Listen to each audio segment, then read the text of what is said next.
న్యాయాధిపతి అయిన యేసయ్యా నిన్ను పిలిచే వేళలోన ఏ గుంపులో ఉంటావో తెలుసుకో మరలా వచ్చే వేళలోన న్యాయాధిపతి అయిన యేసయ్యా నిన్ను పిలిచే వేళలోన ఏ గుంపులో ఉంటావో తెలుసుకో మరలా వచ్చే వేళలోన ఒక గుంపేమో పరలోకపు గుంపు, రక్షింపబడిన వారికే అది సొంతం.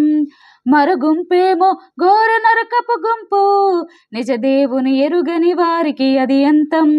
న్యాయాధిపతి అయిన నిజ దేవుడు నిన్ను పిలిచే వేళలోన ఏ గుంపులో ఉంటావో తెలుసుకో మరలా వచ్చే వేళలోనా.